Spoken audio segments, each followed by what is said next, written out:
What is up, Dayspring College? My name is Matt. For those of you who do not know me, I'm one of the ministry residents at Dayspring, and so I get the awesome privilege to be a part of our college ministry.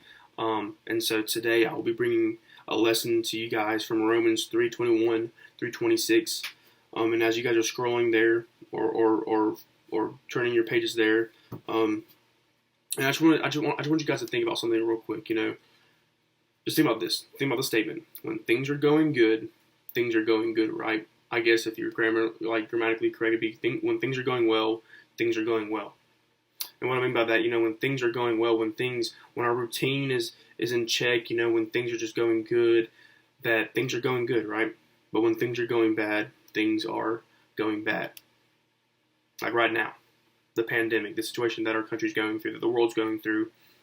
When things are going bad, right? Like our schools online, our schedules are all just discombobulated. Things are just not flowing smoothly like they used to. Like before this pandemic happened, things were going well. We were in our routines and everything, but now as this time has come, we are just in we're just like, we feel like our world is just flipped upside down. And sometimes in hard situations, in tough times, things that are outside of our control, all we have to hold on to is our hope. Whatever hope that is in, or whatever that hope is for, that's what we have to hold on to. Whether it during a family situation, maybe things at home aren't going so well, or maybe a career change. A lot of us are in college, and so maybe something happened that was outside of our control, to where we have to change majors. Or maybe something unseen changed our lives. Like right now, like this was unseen and it completely changed our lives. We gotta stay home and everything.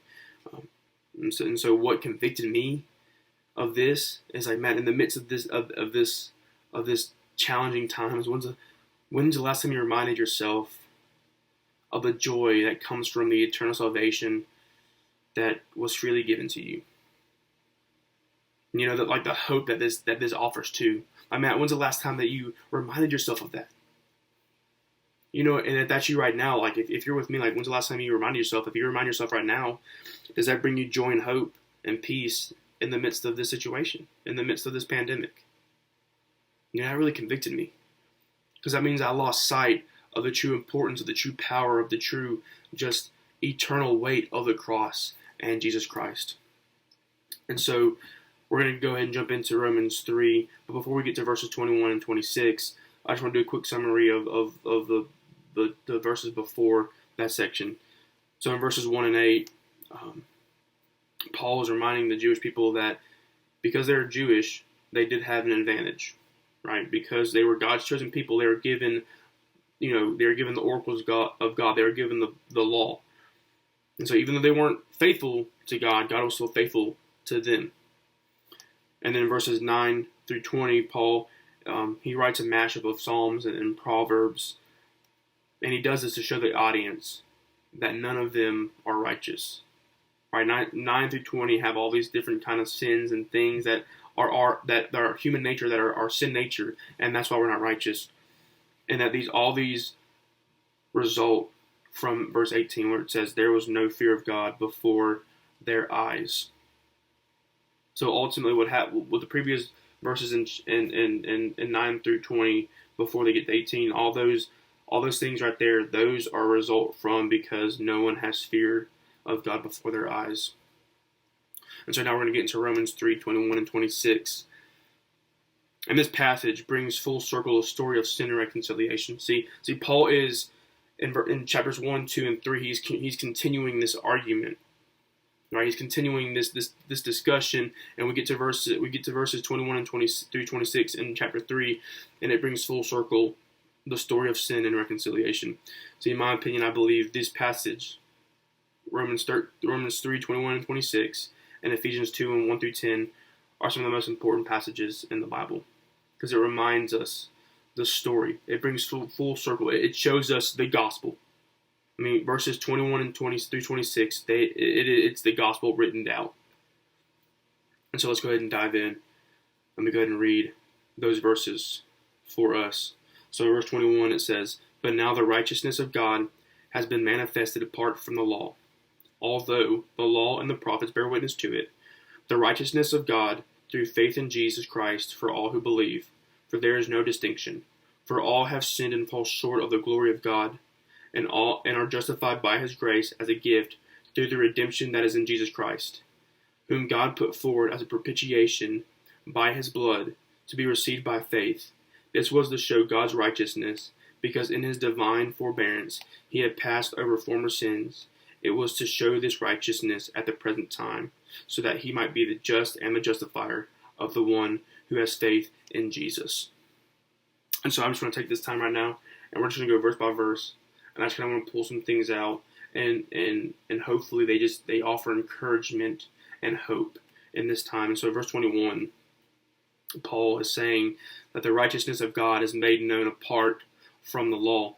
So if you remind yourself who's the original audience of Paul's letter, the Church of Rome, which was combined of Gentiles and Jewish people. The Jewish people, their whole life was surrounded by the law, right? They were obsessed with the law. Like their history was the law.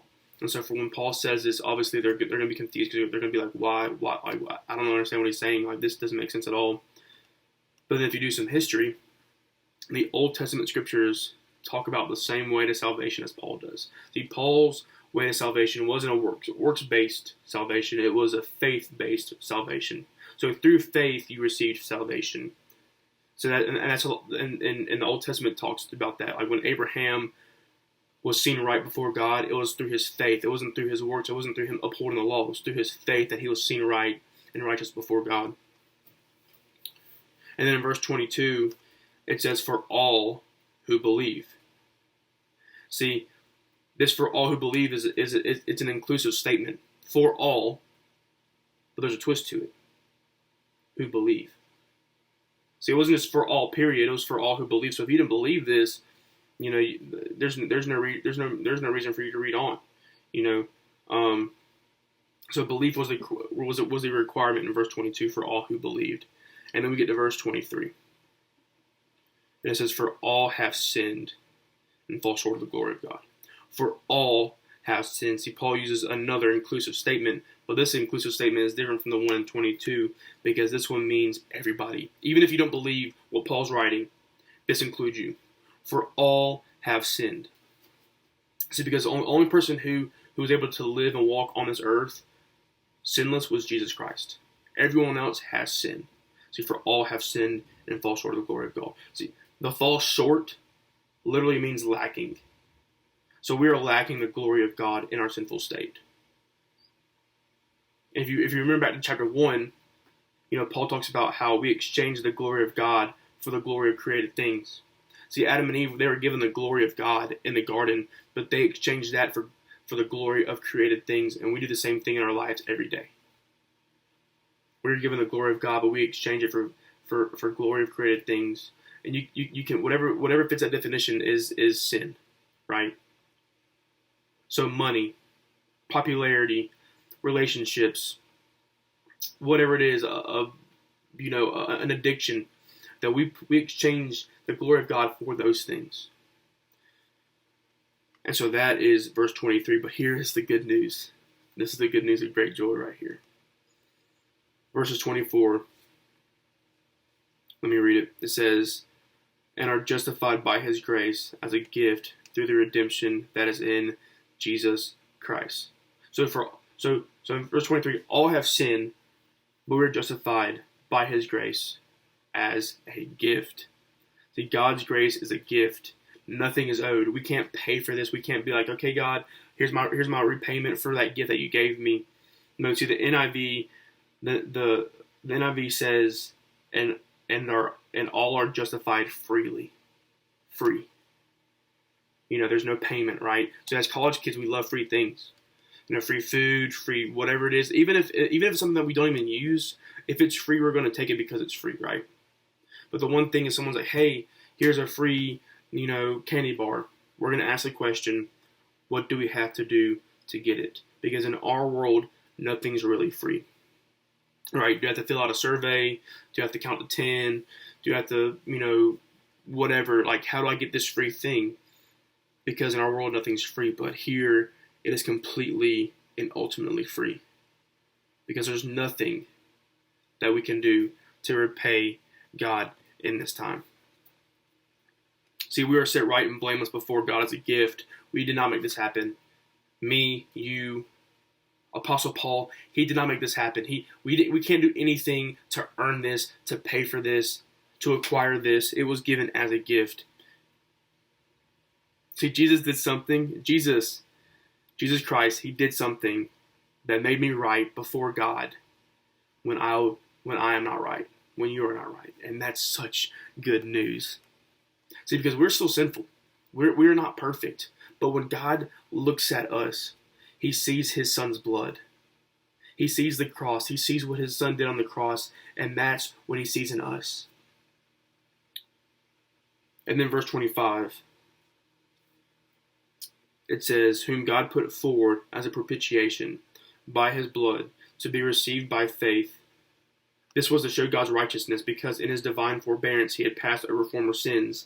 It was to show his righteousness at the present time, so that he might be just and the justifier of the one who has faith in Jesus. And so when I read that verse 25, the one thing that popped out in your mind, that the big word was propitiation, right?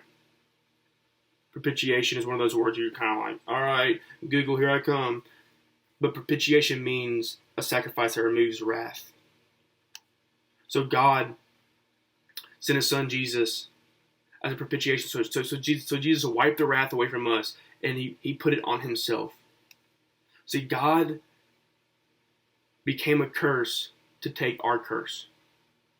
He knew no sin, and he became sin. And see, the gift, how you receive the gift, we can't do anything to get this gift except through faith. Faith is receiving, faith isn't doing. That's how you receive the gift, is by faith. See, faith isn't an action, we receive it, it's a reception. So you can't do faith and acquire salvation, require the grace that God gives. You receive it by God freely. So right now, just in our application, I just want to take a time. And as I read this passage, I was super convicted. Because truthfully, I seldom think about the saving grace of God and how he changed my eternity. Something that was such great news and can bring such great hope is something that I barely think about or remind myself about. And that broke me. That absolutely broke me, brought me to my knees. And so right now, I just encourage you guys, we have so much time on our hands. We have too much time on our hands. The rest of this week, take time. Set aside a block of however long. It doesn't even have to be long. Just set aside some time to remind yourself of your personal story. Who you were, where you were going before Christ, who you are, and where you're going after Christ. You know, how we lack the glory of God, but by God's free gift through Jesus Christ, we are made right and blameless and get to spend eternity with Jesus. And that will bring you so much joy and hope, because you know where we are for eternity. We know where we're going to be and who we're going to be with for eternity, and that is awesome. It's such good news. But for some of you, maybe this isn't you. Maybe you can't think of a story like that. And maybe this lesson sparks some interest in you. Like, you know what? I want that kind of hope and good news in my life. You know, this right now sucks, and I want that hope and good news in my life. And in Romans 10, it says this. It says, and everyone who calls on the name of the Lord will be saved. In that same chapter, it says this. If you confess with your mouth that Jesus is Lord and believe in your heart that God raised him from the dead, you will be saved. So right now, I want you to pray that prayer. That you believe Jesus is Lord and you believe in your heart that God raised him from the dead. And if you're going to pray that, or if you have prayed that, I pray that you DM us. That is good news that does not need to be kept secret. It is great news that needs to be celebrated. And if that's you, please just DM us. Right now, let me go ahead and pray for us real quick, guys, and then we'll be done. Father God, Lord, thank you for today. God, thank you for passages like this that remind us of who you are, God, of your love, of Jesus and the cross. Lord, I pray that we can remind ourselves of our personal story and your saving grace, and that it brings us hope in times like these, God. In your name I pray. Amen.